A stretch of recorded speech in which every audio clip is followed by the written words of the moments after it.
నెల రోజులుగా అత్తమామలపైన భర్తపైన జరిగిన కేసు విచారణ సందర్భముగా అహోరాత్రులు ఆవేదనతో బుగిలిపోయి నిద్రాహారాలకు మొహం వాచిన ఉమ స్నానం చేయగానే భోజనం చేసి హాయిగా నిద్రపోయింది.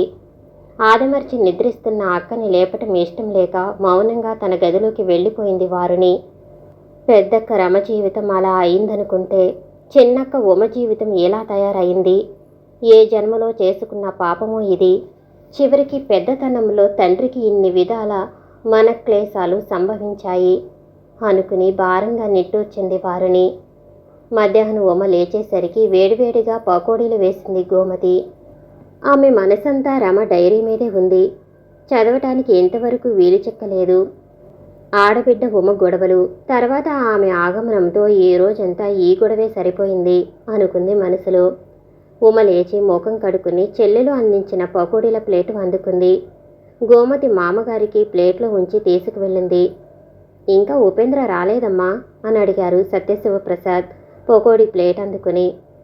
ఈరోజే కదా ఆయన కోఆపరేటివ్ హౌస్ కన్స్ట్రక్షన్ కార్పొరేషన్లో సివిల్ ఇంజనీర్గా చేరింది. సాయంత్రం 6 అయితే గాని రారు. ఆ మాటే మర్చిపోయా. నీ గొడవలతో వారిని కూడా రేపో మాపో బ్యాంకులో చేరుతుంది. ఉపేంద్రని పై చదువులకి జర్మనీ పంపాలనుకున్నాను. చివరికి వాడు ఉద్యోగంలో చేరాడు. వీళ్ళిద్దరూ తెచ్చేది తిండికి సరిపోతుందనుకున్నా అప్పులు వడ్డీ పెరుగుతూనే ఉన్నాయి. పెద్దపిల్ల కర్మం అలా ఉంది. ఉమ కాపురం సర్వనాశనమైంది. దాని బ్రతుకు ఎలా కొనసాగటమా అన్నది సమస్యగా అయ్యింది. బాధగా అన్నారు సత్యశివప్రసాద్. ఇంతలో కాఫీ కప్పుతో ఉమ వచ్చింది. ఆమెను చూసి చిరునవ్వు నవ్వుతూ, మీ నాన్నగారు ఇప్పుడే నీ గురించి అనుకుంటున్నారు అంది గోమతి. ఏమిటి నాన్న అని ప్రశ్నించింది ఉమ. ఏం లేదు తల్లి, నీ భవిష్యత్తు ఎలా ఉంటుందా అని బెంగగా ఉంది. దీనికోసం బెంగగా ఎందుకు నాన్న? నేను ఏనాడు నా భవిష్యత్తు నిర్ణయించుకున్నాను. నా జీవితం నాట్య కళానికి అంకితం చేయదలుచుకున్నాను. చేస్తాను అంది దృఢంగా. కూతురు కంఠంలోని స్థిరత్వాన్ని గమనించిన శివప్రసాద్, అంతేనమ్మా, చివరికి అదే సమంజసంగా తోస్తుంది అని ఊరుకున్నాడు. ఈరోజు డాక్టర్ గారు రానేలేదు మావయ్య అంది గోమతి రవంత బాధగా. ఎలా వస్తాడు తల్లి? మనం ఫీజు ఆయన అడిగినంత ఇవ్వలేమేమోనని ఆయన భయం. అదేం కర్మో గాని దానికి ఎన్ని మందులిప్పించినా నయం కావటం లేదు అన్నాడు బాధగా భార్యను తలుచుకుని. ఊరుకోండి మావయ్య గారు. అత్తయ్య గారికి భగవంతుడన్నా బాబాలన్నా భక్తి నమ్మకాలు ఎక్కువ. రేపు కాశీ నుంచి ఎవరో సాధు సత్యానంద బాబా వస్తారట. ఆయనకి అత్తగారిని చూపిస్తే మంత్రాలు యంత్రాలు వేసి రుగ్మత తొలగిస్తారేమో అంది గోమతి. బాబాలంటే మీ అత్తకి తగని పిచ్చే గాని నాకు నమ్మకం లేదమ్మా. ఈ బాబాల్లో కొందరు మంచివాళ్ళున్నారు, కొందరు చెడ్డవాళ్ళున్నారు. ఈ చెడ్డవారి వల్ల మంచివారి పేరు కూడా పోయింది. ఎవరు నిజమైన బాబాలో ఎవరు కారో తెలుసుకోవటం కూడా కష్టంగా ఉంది అన్నారు సత్యశివప్రసాద్ సాలోచనగా. బాబాలు మోసం చేయటానికి పూనుకుంటే కొద్ది నెలలు ఎవరినైనా మాయ చేయగలరు కానీ కలకాలం చేయగలరా? ఒకసారి ఈ సత్యానంద బాబా అత్తయ్య గారిని చూపిద్దాం. చూపించినంత మాత్రాన నష్టం లేదుగా. ఒకవేళ 100,000 గుంజాలనుకుని ఆ బాబాగారు ప్రయత్నిస్తే అప్పుడే ఉద్వాసన చెప్పేద్దాం. ఈ విషయం అత్తయ్యగారు మీతో మరీ మరీ చెప్పమన్నారు. నేను వెళ్ళను. నీకు గాని వారునికి గాని ఓపిక కొంటే ఒకసారి కారులో తీసుకువెళ్ళి చూపించి తీసుకురండి అన్నారు శ్రీ రాజారావు గారు. అలాగేనన్నట్టు తల పంకించి లోపలికి వెళ్ళిపోయింది గోమతి. శ్రీ రాజా సత్యశివప్రసాద్ భార్య గదిలోకి వెళ్లారు. వారుని అక్క ఉమ దగ్గరగా వచ్చి కూర్చున్నారు. రమ విషయం ఏమన్నా తెలిసిందా వారు అని అడిగింది ఉమ. ఏం తెలియటం లేదక్క. దాని బ్రతుకు పూర్తిగా నాశనం చేశాడా దుర్మార్గుడు. అక్కకి పాప పుట్టింది. ఆ నర్సింగ్ హోంలోనే ఉంది ప్రస్తుతం. అయితే నాకు జూనియర్ శిష్యురాలు దొరికిందన్నమాట. పాపకి 5వ ఏడు రాకుండానే నా నృత్యమంతా నేర్పడం ప్రారంభించి నాకంటే గొప్ప డాన్సర్గా తయారు చేస్తాను ఉమ నవ్వి. అందాక తల్లి పిల్ల ప్రాణాలతో ఉంటే అలాగే నీ శిష్యురాలను చేసుకోవచ్చు. ఛీ, అవే మాటలు.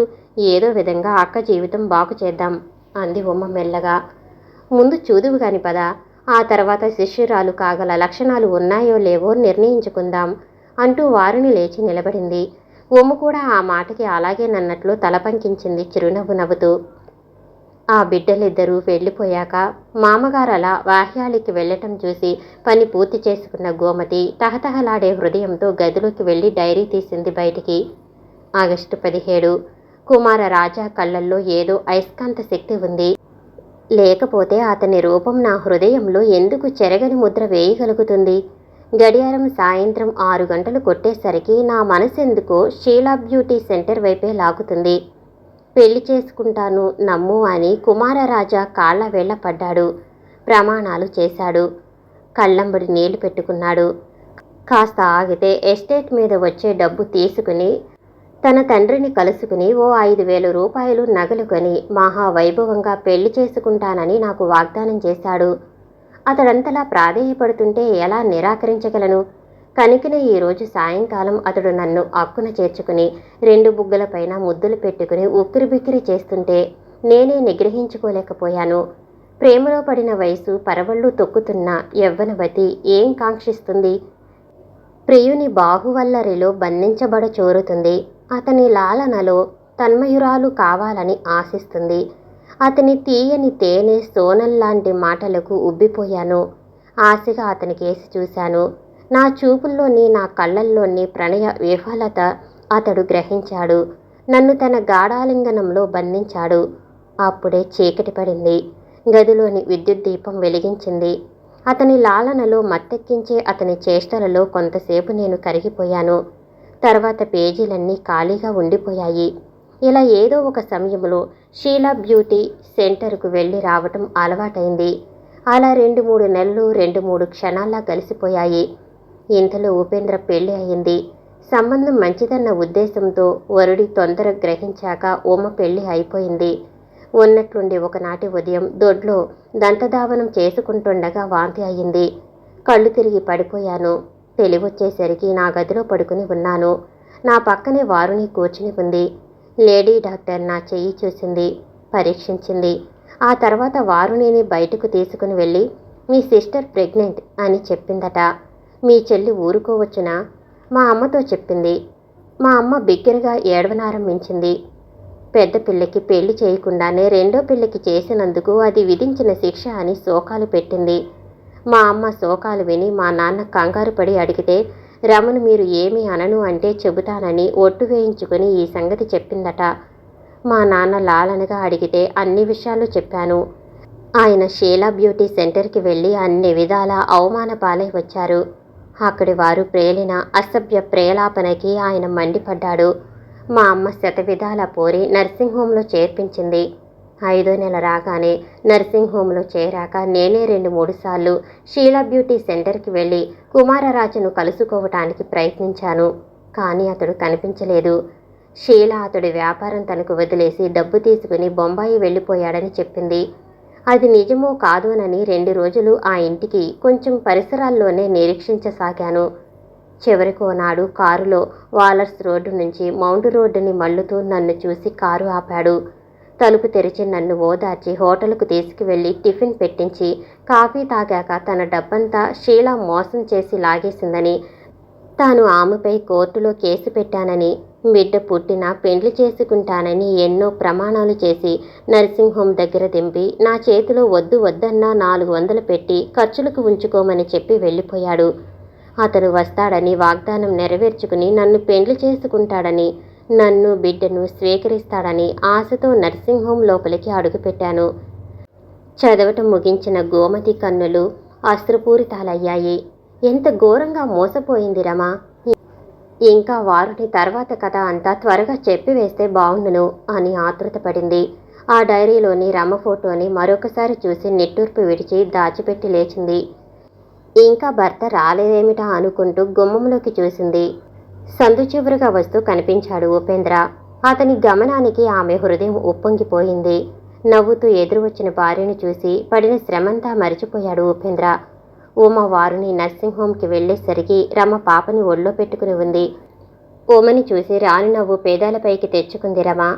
ఉమా, ఎప్పుడొచ్చావు అని అడిగింది మెల్లగా. ఉదయం వచ్చాను. నువ్వు ఒక్కతివేనా? మీ ఆయన కూడా వచ్చారా? ఇంకెక్కడ ఆయన? ఆయన తల్లి తండ్రి అంతా జైలుకి వెళ్ళి కూర్చుంటే. ఆ మాట వింటూనే అదిరిపడింది రమాదేవి. ప్రశ్నల వర్షం కురిపించింది గబగబా. మెల్లగా తన కథనంతా వినిపించింది ఉమ.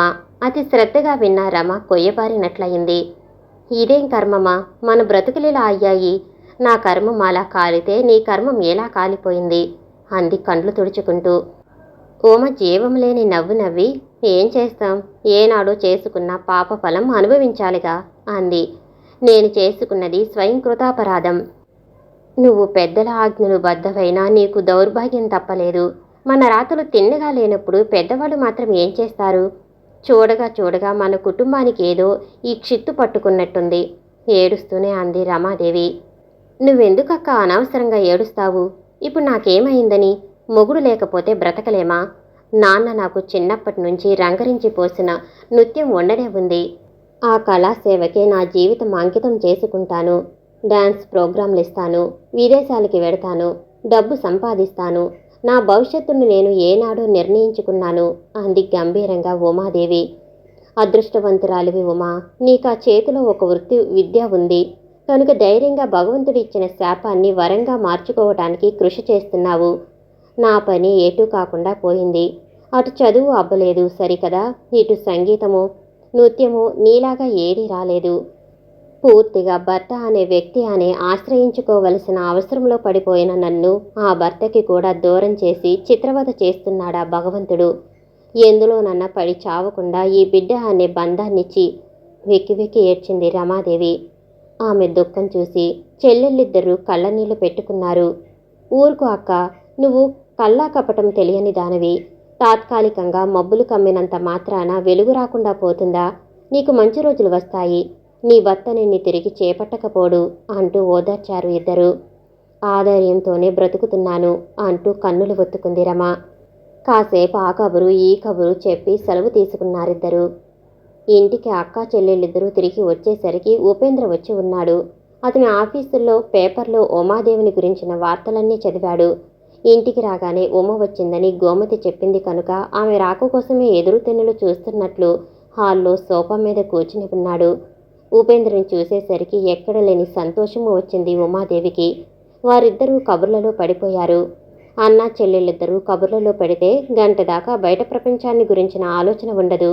వారిని ఒంటరిగా ఉండటం చూసి గోమతి దగ్గరగా వచ్చి, వారిని మీ పెద్దక్క డైరీ అంతా చదివాక చెబుతానన్నావు కదా, డైరీ పూర్తి చేశాను, ఇప్పుడు చెబుతావా అని ప్రశ్నించింది. వారిని ఒక్క నిమిషం అటు ఇటు చూసి పైకి వెళ్ళి మాట్లాడుకుందాంరా అంటూ దారి తీసింది. పైన పిండారబోసినట్లున్న వెన్నెల, ఆ వెన్నెలలో అందాలు విరజిమ్ముతున్న ప్రకృతి మాత నాసికా పుటాలను స్పర్శించిపోయే సుమసౌరభాలు, చల్లగా మేనుని స్పృశించే చిరుగాలులు, వీటి అనుభూతులను పొందుతున్న అక్కని, ఆమె దీన రూపాన్ని, అంతకంటే దయనీయమైన ఆమె పరిస్థితిని తలుచుకుని ఉవ్వెత్తుగా ఎగిసిపడే బాధా తరంగాలను వివరించుకుంటూ మెల్లగా ప్రారంభించింది వారిని. నాన్నగారు షీలాతో ఘర్షణ పడి పోలీసుల దాకా పోయిన నాన్నను చూసి జరిగిన విషయం విని ఆయనపై పోలీసులు చర్య తీసుకోవమని అన్నట్లు చెప్పాను. నువ్వు విన్నావు కదా. ఆ తర్వాత నేను ఎలాగైనా ఆ కుమారరాజాని కలుసుకోవాలని ఒక చీర తీసుకుని వెళ్ళాను. ఎంబ్రాయిడరీ చేసి ఇమ్మంటూ ఆ వంకతోనే పైకి వెళ్ళాను. సేల్స్ గర్ల్ ఎంబ్రాయిడరీ సెక్షన్ మేస్త్రిని పిలిపించింది. నాకు 5-6 డిజైన్లు చూపించారు. అందులో ఒకటి ఎన్నుకున్నాను. కూడా తీసుకుని వచ్చిన మరో 2 చీరలు అంచులు కుట్టించమని చెప్పి మళ్ళీ రేపు వస్తానని చెప్పి వచ్చాను. ఆ మర్నాడు అదే వేళకి మళ్ళీ వెళ్ళాను. కిందటి రోజునే నన్ను గది కిటికీలో నుంచి కుమారరాజ చూసిన విషయం గమనించనే లేదు నేను. ఆ మర్నాడు నేను వెళ్ళి చీరలు చూసుకుంటుండగా చిరునవ్వులు వెదజల్లుతూ కుమారరాజ గదిలోంచి వచ్చాడు. ఏం సెంటు రాసుకున్నాడో కానీ సువాసనల గుమగుమలతో ఆ గది అంతా నిండిపోయింది. నన్ను చూసి నవ్వి, హలో, గుడ్ ఈవినింగ్, కాస్త కాఫీ తీసుకోండి అని నవ్వుతూ ఆహ్వానించాడు. వెళ్ళాను, కూర్చున్నాను. టిఫిన్ తెప్పించాడు, తిన్నాను. కూల్ డ్రింకులు 2 తెచ్చి ఒకటి తన ముందు ఉంచుకుని ఒకటి నా ముందు పెట్టాడు. బయట అడుగుల సవ్వడి వినిపించింది. ఎవరో తలుపు అవతల నిలబడినట్లున్నారు అని అన్నాను అతనితో. అతడు వెళ్ళి తలుపులు తీసేలోగా గ్లాసులు మార్చేశాను. నా దగ్గర గ్లాసు అతని దగ్గర, అతని దగ్గర గ్లాసు నా దగ్గర. అతడు తాగాడు. దానిలో ఏం కలపలేదు కాబోలు, మామూలుగానే ఉన్నాడు. మిస్, నీ పేరు, ఏం చదువుతున్నావు అని అడిగాడు. నా పేరు వారుని, బీకాం పాస్ అయ్యాను అన్నాను నిర్భయంగా. పేరు చాలా బాగుంది, బీకాం పాస్ అయ్యానంటున్నావు. చిన్న ప్రపోజేషన్ వింటావా? నీకు నెలకు 4,000 ఇస్తాం అన్నాడు. ఏమిటి చెప్పండి అన్నాను మెల్లగా. ఎవరికీ చెప్పనని ప్రమాణం చెయ్యి ముందు అన్నాడు. అసలు సంగతి చెప్పకుండా ప్రమాణం ఎలా చేస్తాను? చెబితే విని ప్రమాణం చేస్తాను. 4,000 ఇస్తానంటే ఎవరైనా ఒప్పుకుంటారు కదా అన్నాను మందహాసం చేస్తూ. మరేం లేదు, సాయంత్రం పూట రోజూ ఇక్కడికి వస్తూ ఉండు. మా దగ్గర ఇప్పుడు ఓ 20 మంది కాల్ గర్ల్స్ ఉన్నారు. మా సేల్స్ గర్ల్స్ అంతా మా కాల్ గర్ల్సే. నెలకి మేము 500-600 జీతం ఇస్తాము. కాల్ గర్ల్గా నెలకి 3-4 వేలు సంపాదించుకుంటారు. అలాగే నువ్వు సంపాదించుకోవచ్చు. దానికి ప్రప్రథమంగా నా కోరిక తీర్చాలి. నిన్ను అపాయింట్మెంట్ చేస్తాను అంటే అని అడిగాను తెల్లబోయి. మనకు పెద్ద కస్టమ్స్ సర్కిల్ ఉన్నది. మన క్లయింట్స్ అంతా లక్షాధికారులు. షార్ట్ ప్రోగ్రాముకు 500 ఇస్తారు. రాత్రి అంతా ఉండగలిగితే 2,000 పైన ప్రెజెంట్స్ ఇస్తారు. 2,000లోనూ 1,000 మీది, 1,000 మాది. వాళ్ళిచ్చే ప్రెజెంట్స్ అన్నీ నీవే. 500 ఇస్తే అందులో మీకు సగం, మాకు సగం. నువ్వు మా అక్కని ప్రేమించానన్నావు. ఆమె గర్భవతి కాగానే వదిలేశావు. ఇప్పుడు కనిపించడం కూడా మానేశావు. ఇప్పటికైనా బుద్ధి తెచ్చుకుని ఆమెను ఏలుకో. అప్పుడు నీ కోరిక తీర్చటం మాట, కాల్గరలుగా వ్యభిచారం చేయటం మాట ఆలోచిస్తాను తీక్షణంగా అన్నాను. నీ ముఖం చూడగానే అనుకున్నానులే నువ్వు రమ చెల్లివై ఉంటావని. 6:30కి ఎంగేజ్మెంట్కు ఎవరినన్నా పంపాలి. నిన్నే పంపిస్తాను. నేను చెప్పిన షరతులకి ఒప్పుకో. నేనెలాంటి వ్యక్తినో, నా అభిప్రాయాలేమిటో తెలుసుకోకుండా నువ్వింత చొరవుగా అడగటంలో ఏమిటి నీ ఉద్దేశం? కోపంతో మండిపడుతూ అడిగాను. ఈ రోజుల్లో కాలేజీ గర్ల్స్లో చాలామంది ఫ్రీ మార్షల్ రిలేషన్స్ పెట్టుకుంటున్నారు. నువ్వు తక్కువ తిన్నావా? నువ్వు కాలేజీ గర్ల్వేగా. మరి పరమ సాధ్వీమణిలా కబుర్లు చెప్పకు. నెలకు 5,000 గిట్టుబాటు అవుతాయి. మీ నాన్న అప్పులు తీర్చవచ్చు కదా. మా అక్కలా నేను గర్భవతినైతే? తెలివి తక్కువ మనిషి కనుక అలా అట్టే పెట్టుకుంది మీ అక్క. మనకి స్పెషల్గా డాక్టర్ ఉన్నారు. ఆపరేషన్ చేయిస్తాం. ఆపరేషన్ ఇప్పుడు చట్టనమ్మకం తెలుసా? నీకేం భయం లేదు. ఇదివరకు ఈ సిటీలోనే ఒక డిటెక్టివ్ ఏజెన్సీ ఇలాంటిదే నడిపింది. దాని డైరెక్టర్ జైలుకు వెళ్ళాడు. మీ కర్మం కూడా అంతే చివరికి. ఆ డైరెక్టర్ దద్దమ్మ, వాజమ్మ వట్టి చెవట కనుకే చిక్కుల్లో పడ్డాడు. మన పలుకుబడి సంగతి పాపం నీకింకా తెలియనట్టుంది. సపోజ్ నేను ఇష్టపడ్డాననుకోండి, ఏం జరుగుతుంది? జరిగేదేముంది? ఇంకా ఇంటికి నువ్వు వెళ్ళవు. అంటే సఫా. నేను చెప్పినవి ఎక్స్పోజ్ చేయకుండా నిన్ను చంపి పారేస్తాం. నీ శవం సముద్రంలో రేపు సాయంత్రానికి తేలుతుంది. ఇక్కడికి వచ్చి అడిగితే మాకు తెలియదంటాము. వారిని ఒళ్ళు జల్లుమంది. ఏమంటావు? బుద్ధిగా నేను చెప్పింది చెయ్యి. నీకిప్పుడే 500 ఇస్తాను. ఆనక ఓ గంట శ్రమ పడ్డావంటే 800 ఇస్తాను. ఒట్టు అంటూ నా చెయ్యి లాక్కుని చేతిలో చెయ్యి వేసి ప్రమాణం చేశాడు. వయసులో ఉన్న నా యవ్వనం అందం అతన్ని ఆకలిగున్న పులిలా మార్చాయి. కామంధకారం అతని కళ్ళని కమ్ముకుంటుంది. అతను లోపలి గదిలోకి వెళ్ళి సీసాలో విస్కీ పోసుకుంటుంటే మెల్లగా తలుపు గడియ వేసి కౌంటర్లోకి వచ్చాను. అక్కడి నుంచి కిందికి వెళ్లేలోగా కుమారరాజాకి పట్టుబడక తప్పదు. లాబెటరీకి వెళ్ళాలి ఎటు అని అడిగాను ఒక సేల్స్ గర్ల్ని. ఆమె చూపించేలోగా కుమారరాజా యువతలకి రానే వచ్చాడు నన్ను వెతుక్కుంటూ. వెళ్లే చోటు కూడా గ్రహించాడు కనుక ఏ అనుమానించలేదు. నాకు లాబెటరీ చూపించి ఆ సేల్స్ గర్ల్స్ వెళ్ళిపోయింది. నేను ఏమాత్రం ఆలస్యం చేయలేదు. వెంటనే దానికి ఆనుకుని ఉన్న పక్క డాబా మీదకి దూకాను. డాబా మీద నుంచి కింది మెట్ల దాకా వచ్చాను. కిందికి తలుపు ఉంది అక్కడ. అది ఒక ఆంగ్లో ఇండియన్ ఆఫీసు తలుపు. గడియ వేస్తుంటే దబదబా బాదాను. ఆ శబ్దం విన్న ఒక వ్యక్తి తలుపు తీశాడు. నన్ను చూసి తెల్లబోతుంటే నేను ఆఫీసులోకి వెళ్ళి అక్కడ మేనేజర్కి జరిగిందంతా చెప్పి నేను ఎవరినో కూడా చెప్పాను. ఆయన పాపం దయామయుడు కనుక నన్ను జాగ్రత్తగా కారులో ఎక్కించుకుని పోలీస్ స్టేషన్ దగ్గర దింపాడు. పోలీసులకు కంప్లైంట్ ఇచ్చాను. పైకి బ్యూటీ పార్లర్, డ్రెస్ సెంటర్ అంటూ పేరు పెట్టుకుని లోపల నడుపుతున్న ఈ బ్రోతల్ హౌస్ని రెయిడ్ చేసేది ఎలా? నా కంప్లైంట్ తీసుకుని ఒక కానిస్టేబుల్ ఆమె ఇంటికి వెళ్ళాడని, నిర్దాక్షిణ్యంగా గ్లాసులో సైనైడ్ కలిపితే తాగి అతడు చనిపోయాడని విన్నాను. సైనైడ్ ఎవరు కలిపారు? ఆశ్చర్యంగా అడిగింది గోమతి. ఇంకెవరు? షీలారాణి వ్యంగ్యంగా అంది వారుని. అదెలా జరిగింది? ఎలాగేముంది? ఆ క్షణంలో అక్కడ నేను తప్పించుకుని చేరింది ఆంగ్లో ఇండియన్ల ఆఫీసు అని చెప్పాను కదా. ఆయన నేను పోలీస్ కంప్లైంట్ ఇచ్చినప్పుడు నేను కుమారరాజ చెప్పిందంతా చెప్పి స్టేట్మెంట్ ఇచ్చాను కదా. ఆ పోలీస్ ఆఫీసర్ సంతకం చేయించి మా ఎదురుగుండానే 169 నెంబరు కానిస్టేబుల్ని Sheela's beauty parlour and dress centre వెళ్ళి ఎంక్వైరీ చేసి 9 గంటలకి డ్యూటీకి వచ్చే ఎస్పీ రంగనాథానికి అందించమని చెప్పాడు. నన్ను పోలీసు ఎస్కార్ట్లో ఇంటికి పంపాడు. కుమారరాజాను షీలాను ఒక ఆట ఆడిస్తామని, ఏం జరిగింది తెలియజేస్తానని అన్నాడాయన. ఆ తర్వాత చనిపోయిన కానిస్టేబుల్ని గురించిన వార్త పేపర్లో చదివాను. షీలాని అరెస్ట్ చేశారు. అప్పుడు 1-2 సార్లు నేను వెళ్ళి సాక్ష్యం ఇచ్చి వచ్చాను. జడ్జిమెంట్ రావాలి అంది వారిని ఒక దీర్ఘ నిశ్వాసం విడుస్తూ. గోమతి కూడా అదే అనుకుంది. మెల్లగా కిందికి దిగి వచ్చేశారు ఇద్దరు మరో 2 నిమిషాలకి. ఆ రాత్రి భోజనాలు చేసి గదిలోకి వెళ్ళాక భర్త సరసనే మంచంపై వాలింది గోమతి. ఉపేంద్ర మెల్లగా ఆమె మీద చేయి వేసి దగ్గరికి తీసుకున్నాడు.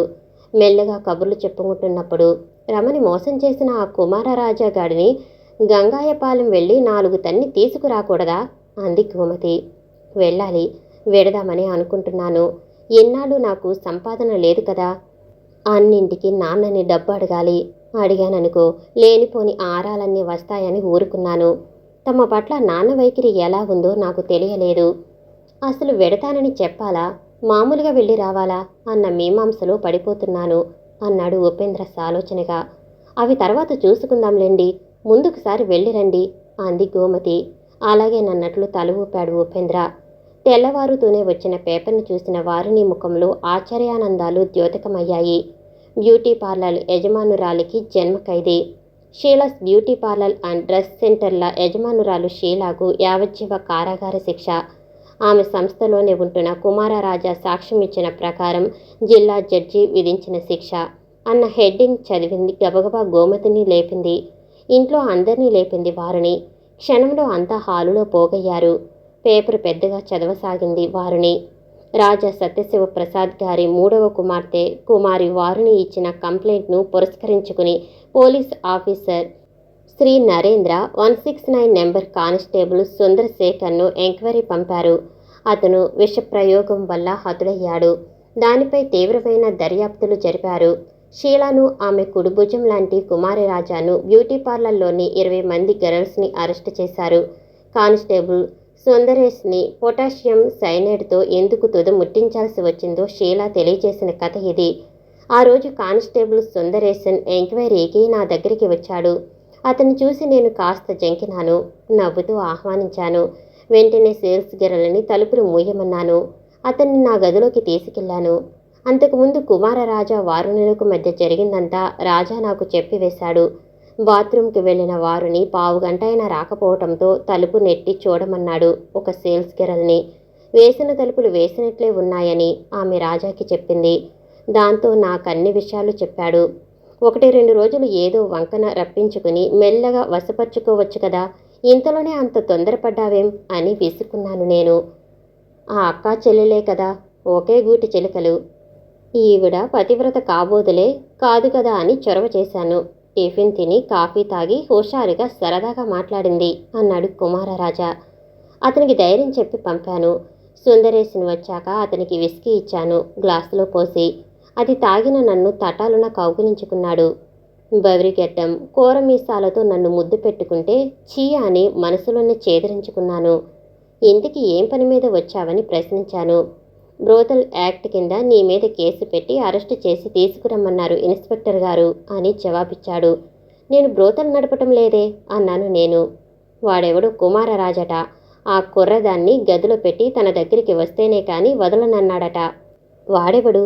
తప్పు వాడు గీడు అనకూడదు. కుమారరాజా సాబ్నలా అనకు, అదంతా వట్టిదే అని దబాయించాను నేను. ఈ గ్లాసు తాగి ఇంటికి పో అన్నాను. అదేం కుదరదు, ఈ రాత్రి మన పడక ఇక్కడే నీతోనే అన్నాడు. ఛీ అనుకుని ఇంట్లో భార్య లేదా అని ప్రశ్నించాను. భార్య ఎప్పుడూ ఉంటుంది, నువ్వు రోజూ దొరకవుగా, ఇవాళ మంచి ఛాన్సు అంటూ మళ్ళీ ముద్దు పెట్టుకోబోయాడు. ఇంకీ రాత్రికి తనని ఎతగాడు వదలడని గ్రహించి సైనైడ్ కలిపి ఇచ్చాను డ్రింకులో. అది తాగి వెలవెలాలాడి తన్నుకుని చచ్చాడు అక్కడే.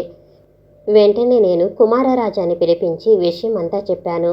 ఇద్దరం కలిసి ఆ మృతదేహాన్ని గోనె సంచిలో కట్టి దొడ్డివైపు నుంచి తీసుకువెళ్ళి సముద్రంలో పడేయాలనుకున్నాం. మా ప్లాన్ గోన్లో కట్టడం వరకు మాత్రమే నెరవేరింది. ఇంతలో నా పాలిట యమధర్మరాజులా దాపరించాడు. నా మాజీ భర్త నాగేంద్రరావు. ఇక్కడ నా భర్తని గురించినే అడిగారు కనుక చెబుతున్నాను. నేను మామూలుగా చిన్నప్పుడు పెళ్లి చేసుకున్న భర్త నాగేంద్ర పచ్చి తాగుపోతూ. చిన్న ఉద్యోగం చేస్తుంటే అతడు తాగుడికి బానిసయి ఆఫీస్కే తాగి వెడుతుంటే ఉద్యోగంలోంచి పీకి పారేశారు. అలా 2-3 చోట్ల ఎలాగే ప్రవర్తించేసరికి అతన్ని పొమ్మన్నారు. అలవాటైన తాగుడు మానలేక, ఉద్యోగాల్లో ఇమడలేక అతగాడు చిన్న చిన్న దొంగతనాలు సాగించాడు. నాకు ఆ సంసారం బొత్తిగా నచ్చక ఎంబ్రాయిడరీ, టైలరింగ్లో పరీక్షలు పాస్ అయి అతన్ని వదిలిపెట్టి మద్రాసు వచ్చాను. ఇక్కడ గడవక వ్యభిచరించాను. ఆ వ్యభిచారంతో కూడబెట్టిన డబ్బుతో ఈ విధంగా Sheela's beauty parlour and dress centre పెట్టాను. ఇక్కడే నాకు కుమారరాజా పరిచయం అయ్యాడు. అతని రూపం నన్ను ఆకర్షించింది. నా దగ్గరే అట్టి పెట్టుకున్నాను. అతనికి నాకు శారీరక సంబంధం బాగా ఉంది. నా రక్షణకి అతను చెప్పినట్టుగానే అతన్ని యజమానిగా పిలుస్తూ వచ్చాను. నేను కానిస్టేబుల్ని చంపినట్లు అతనే చెప్పాడు మీకు.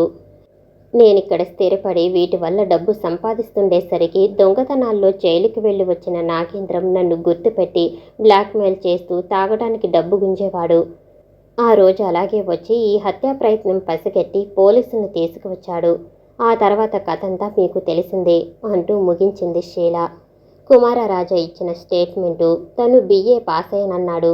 షీలాతో ఒకసారి బీచ్లో పరిచయమైంది. అప్పటినుంచి ఆమె కోరికపై ఆ బ్యూటీ పార్లర్లోనే ఉంటున్నాను. కానిస్టేబుల్ సుదర్శన్ ఆమెతో ఏం ప్రేలాడో నాకు తెలియదు. ఈ పార్లర్లో ఒక ఉద్యోగిగా నెలకి 1000 రూపాయలు తీసుకుంటూ మగదిక్కుగా ఉండటం తప్ప ఇందులో నాకు షేర్లు లేవు. ఆమె అన్నట్లుగా దీని యజమానిని కాదు. గ్లాస్లో సైనైడ్ కలిపి ఆమె ఇచ్చినందువల్లే ఆ కానిస్టేబుల్ చనిపోయాడు. కానీ ఈ హత్య నాకు ఏ సంబంధం లేదు. చనిపోయాక పిలిస్తే వెళ్ళాను. గోనె సంచిలో ఉంచి త్రాడుతో కట్టినాను అంతే అని చెప్పాడు. బ్యూటీ పార్లర్లోని అమ్మాయిలంతా కాల్ గర్ల్స్ వ్యభిచారం సాగిస్తున్నారు. షీలా కోరికపై వచ్చే రాబడిలో సగం తీసుకునేవారు. ఇవన్నీ రుజువయ్యాయి. షీలాకి యావజ్జీవ శిక్ష. తగిన సాక్ష్యాలతో రుజువు కానందువల్ల కుమారరాజాకి 6 నెలలు కఠిన శిక్ష. మిగిలిన వారందరికీ 6 నెలలు సాధారణ జైలు. జడ్జిమెంట్స్ చదివి ఒకరి ముఖాలు ఒకరు చూసుకున్నారంతా. ఒకసారి మీరు రేపు శనివారం కనుక వెళ్ళి ఆ కుమారరాజా తల్లిదండ్రులని లాక్కురండి అంది గోమతి ఉపేంద్రతో. రాజా సత్యశివప్రసాద్ కూడా ఆ మాటే బలపరిచినాడు. వారిని తటపటాయిస్తూనే, ఈరోజు సత్యానంద బాబా దగ్గరికి అమ్మని తీసుకుని వెళ్ళమంటావా నాన్న అని ప్రశ్నించింది. మీ ఇష్టం తల్లి. నాకు వీటి మీద నమ్మకం లేదు. మీ అంతటి మీరు వెడతామంటే అభ్యంతరం పెట్టను. నీకు నమ్మకం లేకపోయినా అమ్మకి ఉంది నాన్న. మంత్రశక్తి వల్ల, విభూతి తావీజుల వల్ల ఉపశమిస్తుందని అమ్మ ఆశ. ఉపేంద్ర వెళ్ళిపోవటానికి ఉద్యమించి ఆ మాట విని ఆగి, నాకు నమ్మకం లేదు వారిని. ఈ బాబాలు మొదలైన వారంతా బాగా పెద్దవారికి, విదేశాల వారికి, వాళ్ళ వల్ల తమకి ఉపయోగం, పబ్లిసిటీ వంటివన్నీ జరుగుతాయనుకున్న వారికి మాత్రమే తమ మహిమలు చూపిస్తుంటారు. మనలాంటి సామాన్యులని సరిగ్గా చూడరని నా ఉద్దేశం. పీడిత ప్రజానికానికి సేవ చేయాలనుకునే వారికంటే ఆడంబర అట్టహాసాలతో జీవిస్తూ ఏదో రుగ్మత పీడితులై వచ్చిన వారికి, ధనవంతులకి వ్యాధి నయం చేయ సంకల్పిస్తారనుకుంటారు. ఎవరెన్ని కబులు చెప్పినా, ఎంత మహిమాన్వితులైనా పేదవారిని, మధ్యతరగతి వారిని అంత పట్టించుకోరు. వారి బాధలు వారివే. ఇది నా అభిప్రాయం అన్నాడు. మన మాట ఎలా ఉన్నా అమ్మకి కాస్త మనశ్శాంతిగా ఉంటుంది. ఆవిడ కోరిక మనం చెల్లించలేదన్న బాధ లేకుండా. తగ్గని తగ్గకపోని అది తర్వాత సంగతి అంది. అలాగేలే, ఏదో హెచ్చులకి పోయి లేనిపోని వాగ్దానాలు చేసి రాకండి ఆయన దగ్గర. మనం ప్రస్తుతం పేదవాళ్ళమని గుర్తుంచుకోండి అంటూ హెచ్చరించి వెళ్ళిపోయారు శ్రీరాజా గారు. వరద ముత్తాయప్పన్ వీధిలో లక్షాధికారి శ్రీ రమణయ్య శెట్టి 10 ఏళ్ల నుంచి రుగ్మతతో పడి ఉన్న తన భార్యకు మంత్రచికిత్స చేయించాలని ఇండోర్కి చేరువలోని దేవాస్లో ఆశ్రయం నిర్వహిస్తున్న సత్యానంద బాబాను బ్రతిమాలి తీసుకువచ్చి తన మేడభాగం అంతా ఆయన బసకిచ్చారు. ఆయన శిష్యులు 10 మంది వచ్చారు. సకల మర్యాదలతో ఏ లోటు లేకుండా చూస్తున్నారు. సుమారు 60 ఏళ్లు ఉన్న ఆ బాబా చూడటానికి 40 ఏళ్ల వానిలా కనిపిస్తున్నారు. దివ్య తేజస్సుతో దేదీప్యమానంగా వెలుగొందుతూ శాంతి వీక్షణాలు సాధించే బాబాను చూస్తే ఏదో భక్తిభావం వెల్లివిరుస్తుంది. ఉదయం 10 గంటల నుంచి 12 గంటల వరకు మాత్రమే భక్తులకు దర్శనమిస్తారు.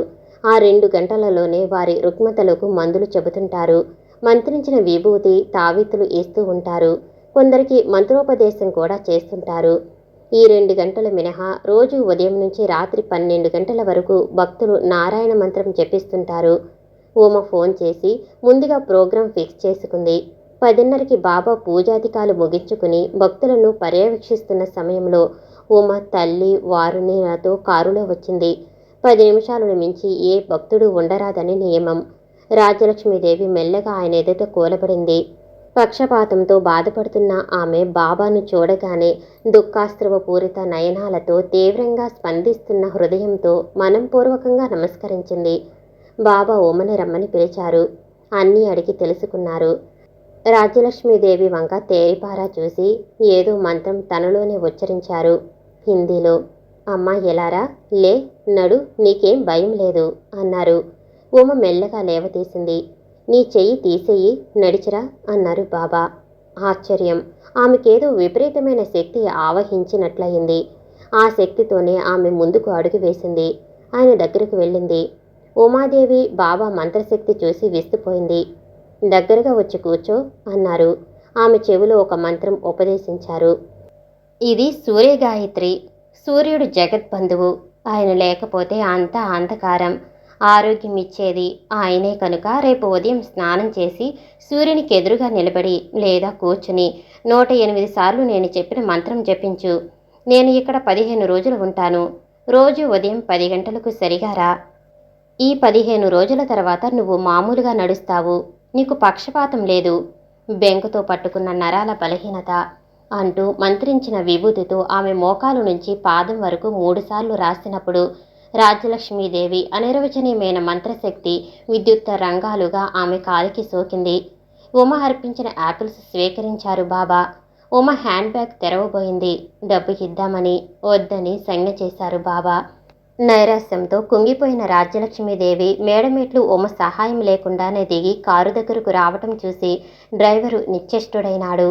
ఆనందంతో అతని కళ్ళు, మహాదానంతో హృదయం నిండిపోయాయి. వారిని ఇవన్నీ మంత్రముగ్ధులా చూస్తుంది. ఇది నిజంగా మంత్రశక్తా లేక మిస్మరిజమా? కేవలం విభూతితోనే నయమైందా? ఈ బాబాకి అంత మహత్తు ఉందా?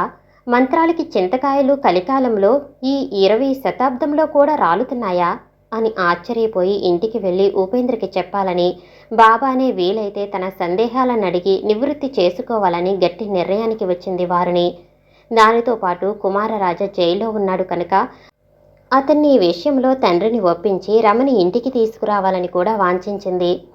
ఇంటికి తిరిగి వచ్చి ఉమాదేవి రాజ్యలక్ష్మీదేవి బాబాగారి మహత్యాన్ని గురించి శ్రీ రాజాగారికి వివరించారు. అక్క రమాదేవి విషయం కూడా బాబాగారికి తెలియచేసి ఆమె బ్రతుకు చక్కబడుతుందా అని కనుక్కోవాలనుకుంటున్నాను నాన్న అంటున్న ఉమాదేవిని చూసి అవకాశం జారవిడుచుకోరాదనుకుంది వారిని. ఆయనని అడగటంతో పాటు ముందు అక్కని ఇంటికి పిలిపించండి నాన్న, దాని కాపురం చక్కబరచండి అంది వారుని. రాజావారా మాటకి నిట్టొచ్చారు. ఏం చేయనమ్మా, రమ ఎంతో తెలివైందనుకున్నాను. చివరికి అంత తెలివి తక్కువ మనిషి లేదనిపించుకుంది. పుట్టిన పిల్లతో పాటు తీసుకువచ్చి ఇంటిలో పెట్టుకుంటే నలుగురు చీచీ అంటారయ్యే. పిల్లతో సహా తల్లిని ఎవరు పెళ్లాడటానికి సిద్ధపడతారు? పిల్ల సంగతి దాచి మళ్ళీ పెళ్లి చేద్దామంటే పాపనెవరు పెంచుతారు? వాడు చూస్తే జైలుకి పోయి కూర్చున్నాడు. ఏం చేయాలో బొత్తిగా దిక్కుతోచకుండా పోయింది. బాధగా అన్నాడు శ్రీ సత్యశివప్రసాద్. అలా అని దిగులు పడుతుంటే ఎలా నాన్న? ముందా నర్సింగ్ హోం నుంచి యువతులకి తీసుకువద్దాం అంది వారిని నిష్కర్షగా. చూద్దాంలే అని విని ఊరుకున్నారు శ్రీ సత్యశివప్రసాద్. మర్నాడు మళ్ళీ తల్లిని తీసుకుని ఉమా వారుని బాబా దగ్గరికి వెళ్లారు. ఆ రోజు కూడా రాజ్యలక్ష్మీదేవి బాబా పిలుపు వినగానే నడవగలిగింది. ఉమ తన అక్క సంగతంతా చెప్పి వాళ్ల కాపురం కుదుట పడుతుందా అని అడిగింది. చక్కపడుతుందని తల ఊపారు బాబా. 108 సార్లు సూర్యగాయత్రి జపించటానికి వీలుగా ఒక జపమాలను ఇచ్చారు రాజ్యలక్ష్మీదేవికి. విభూతి కూడా ఇచ్చారు. వారుని మెల్లగా ఆయనకు నమస్కరించి నాకు కొన్ని సందేహాలున్నాయి, తీరుస్తారా అని ప్రశ్నించింది. అలాగే, రేపు వచ్చి 3 ప్రశ్నలకు మించి అడగనంటే తీరుస్తాను అన్నారాయన నవ్వుతూ. వారిని ముఖం వికసించింది. 3 ప్రశ్నలు చాలనన్నట్లు తల ఊపింది. ఆ రోజు ఇంటికి వెళ్ళిపోయారు. ఆ రాత్రి అన్న ఉపేంద్రకి చెప్పింది వారిని. ఇద్దరూ ఆలోచించి 3 ప్రశ్నలు తయారు చేసుకున్నారు. ఆ మర్నాడు ఉమాదేవి బదులు గోమతి బయలుదేరింది. కుమారరాజా ఊరు వెళ్ళి అతని వివరాలు రాబట్టాలని ఉదయమే బయలుదేరి వెళ్ళిపోయాడు ఉపేంద్ర. బాబాగారి విషయం చెప్పాలని ఉమ రమాదేవి దగ్గరికి వెళ్ళింది. గోమతి వారుని తల్లిని తీసుకుని వెళ్లారు బాబా దగ్గరికి. వారుని చూస్తుంటే మందహాసం చేశారాయన. ఏదమ్మా నీ మొదటి ప్రశ్న అడుగు అన్నారు. వారుని నవ్వి, అసలు ఈ మంత్రాలంటే ఏమిటి, ఇవి నిజంగా మహత్యం కలవేనా అని అడిగింది. దానికి చిరునవ్వి నవ్వి ఇలా అన్నాడు బాబా, నీకు యోగులంటే అంత సదభిప్రాయం లేనట్లుంది. నిజమే, అంతా మోసం చేస్తారని నా అభిప్రాయం. చదువుకున్న వాళ్ళలా అనుకోవటంలో తప్పు లేదులే. అయినా చిన్నపిల్లవి కనుక మొదటి నుంచే వివరించాలనుకుంటున్నాను. మనం నివసిస్తున్న ఈ భరతభూమి ఆధ్యాత్మిక నిలయం. యుగ యుగాలుగా మహర్షులు మన దేశంలో ఆధ్యాత్మిక శక్తిని పెంపొందించుకుని జప తప హోమాదులతో సర్వలోకాదినాథుడైన శ్రీవారికి తృప్తి కలిగించి ఆత్మ సాక్షాత్కారం పొందుతున్నారు. నేటికి హిమవత్ పర్వత పాద ప్రాంతంలోని బదరి, కేదారనాథుల వంటి పుణ్యక్షేత్రాల వద్ద తపో నిష్ఠాగరిష్ఠులైన యోగులను మనం చూడగలం. వేదాలు నాలుగింటిలోనూ ఆఖరుదైన అధర్వణ వేద మంత్రం మంత్రమయం. తేలు, చెర్రి, పాము వంటి విషజంతువుల కాట్ల నివారణకు మంత్రాలున్నాయి కదా. అలాగే ప్రణవం అంటే ఓంతో ప్రారంభించి నమోంతో పూర్తి అయ్యే బీజాక్షరయుతమైన మంత్రాలు ప్రతి దేవునికి దేవతకి ఉన్నాయి. కొన్ని మంత్రాలు ఉగ్రాలుగా, మరికొన్ని సాధుత్వం ఉంటే, కొన్ని ఉచ్చిష్ట మంత్రాలు ఉగ్రదేవతలు ఉగ్రాంజనేయం, ఉగ్రకాళి వంటి సాధన చేస్తే భక్తుడు అతి జాగరూకుడై ఉండాలి. రామమంత్రం మోక్షదాయకం, ఆంజనేయం అభిష్టదాయకం, భాస్కర మంత్రం ఆరోగ్యకరం. ఓం అన్ని ప్రణవంలోని జగత్తంతా ఇమిడి ఉంది. ఒక్కొక్క బీజాక్షరాన్ని ఉచ్చరించినప్పుడు గాలిలో ఏర్పడే స్పందనాలే శరీరానికి సోకి మనస్సు చైతన్యవంతం చేస్తాయి. సౌమ్య మంత్రాల దేవతలకు పాలు, పళ్ళు, క్షీరాన్నం వంటివి నివేదిస్తే, ఉచ్చిష్ట దేవతలైన కర్ణ పిశాచి వంటి వాటికి మధ్య మాంసాలు నైవేద్యం. ఇది యజ్ఞ విద్య, మహావిద్య, గుహ్య విద్య, ఆత్మవిద్య అని 4 రకాలు. ఒక మంత్రాన్ని కొన్ని వేల సార్లు జపిస్తే సాధకుడు సిద్ధి పొందవచ్చు. ప్రతి మంత్రం శక్తివంతం కావటానికి ప్రాణాయామం అవసరం. ప్రాణాయామ రహితమైన మంత్రానికి శక్తి లేదు. మంత్రం, యంత్రం, తంత్రం 3 విధాలు. మంత్రాక్షరాలు లేదా అంకెలు కాగితం మీద రాసి తావీజుల్లో పెట్టుకుని ధరిస్తారు. ఆ మంత్ర ప్రభావం ధరించే వారిపై ప్రసరిస్తుంది. తంత్రం అనభిలషణీయం. సద్వినియోగం కాని మంత్రం కలకాలం నిలవదు. భేషజం కోసం అద్భుతాలు చేసే శక్తిని కొందరు సాధకులు దుర్వినియోగం చేస్తారు. అది దోషం. ఈ మంత్రం నిష్కామంగా వినియోగిస్తేనే సార్థకత అంటూ ఆపాడు బాబా. బాబా వివరించిన తీరుకు ముగ్ధురాలైంది వారుని. నా 2వ ప్రశ్న, ఈ విధంగా మీరు సాధించిన యోగశక్తి మీకు జీవితాంతమూ నిలుస్తుందా? ఇప్పుడు మీరు వేసిన ఈ మంత్రం లేదా తావీజు వీటి వల్ల మా అమ్మకి ఎంతకాలం ప్రభావం ఉంటుంది? మంత్రశక్తులు ఎవరికైనా కొన్ని సంవత్సరాలు అద్వితీయంగా పనిచేస్తాయి. అంతే. ఆ తర్వాత వారు మామూలుగానే అయిపోతారు. ఒకవేళ శాశ్వతంగా పనిచేయాలని దీక్ష వహిస్తే నిర్విరామంగా నిరంతరాయంగా సాధన చేయవలసి ఉంటుంది. అది సర్వనంగా పరిత్యాగులైన మహర్షులకే సాధ్యం. మీ అమ్మగారికి సూర్యగాయత్రి ఉపదేశించాను. దానివల్ల ఆమెకు ఆత్మస్థైర్యం, ఒక విధమైన ప్రశాంతి లభిస్తాయి. మానసిక కల్లోలాలు తగ్గితే ఆరోగ్యం ఎవరికీ అంత దెబ్బతినదు. పక్షవాతం అన్నది భ్రమ, భయం. ఆవిడ నరాల బలహీనత, భయోద్వేగంతో మరింత బిగుసుకుపోయి అలా బాధపడుతున్నారంతే. ఈ తావీజు అయినా కొద్ది రోజులు మాత్రమే పనిచేస్తుంది. ఈలోగా ఆవిడ మంత్రబలం మీది నమ్మకంతో తనంతట తానే వైద్యునిలా చికిత్స చేసుకుని లేచి తిరుగుతుంది. ఆయన మాటల్లోని గూఢార్థాన్ని చక్కగా గ్రహించారు గోమతి, వారునీలు. ఇంకా మా 3వ ప్రశ్న, మీ మహిమలను పేద ప్రజలపై చూపి వారిని ధనవంతులుగా చేయవచ్చు కదా? చేయవచ్చు, కానీ దానికి అంతా పూనుకోలేరు. ఒకవేళ ఆర్థిక చిక్కుల్లోని వారికి కాస్త డబ్బిచ్చేలా చేస్తే ఇటీవేళ యోగ బలము ఎలాగూ కొద్ది రోజులలో పోతుంది కనుక ఆ పేదలైన వారి మహిమ వల్ల కాస్త ధనవంతులు గలరేమో, కానీ మళ్ళీ 4-5-6 నెలలకి యథాప్రకారం వచ్చేస్తారు. ఎంత తపస్సంపన్నులైనా భగవంతుడికి కిందివారే. వారందరికీ భగవన్ నిర్ణయం శిరోధార్యమే.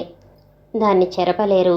మంత్రబలం దుర్వినియోగం చేస్తే అపాయజన్యమే. వారుని, గోమతి ఆయనకి నమస్కరించి యువతలకి వచ్చేశారు. అన్నయ్య మళ్ళీ ఎన్ని రోజులలో తిరిగి వస్తానన్నాడు వదినా? మెల్లగా అడిగింది వారుని. ఆయన వేరే ఆఫీసు పని మీద చిత్తూరు వెడుతున్నారు. ఆ పని చూసుకుని గంగాయపాలెం వెళ్ళి వస్తారు. వారం 10 రోజులు పడుతుందన్నారు. జవాబిచ్చింది వారుని.